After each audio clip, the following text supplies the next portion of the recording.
आप सबका मित्र दोस्त मैं मुन्ना बिहारी।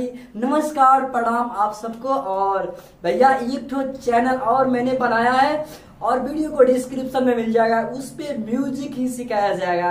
आप लोग म्यूजिक सीखें। मेरा दूसरा चैनल है उसको जाइए सब्सक्राइब कर लीजिए और हाँ लाइक एक एक करते जाएंगे और अपने दोस्तों के पास शेयर करेंगे और अच्छा कमेंट कीजिएगा ताकि मैं अच्छा वीडियो बनाता रहूंगा उस पे और आप लोग सीखते रहिएगा। तो आप मेरा अगर वीडियो अच्छा लगा तो प्लीज लाइक एक तो बनता है, प्लीज हमारे लिए कर दीजिए प्लीज। Thank you.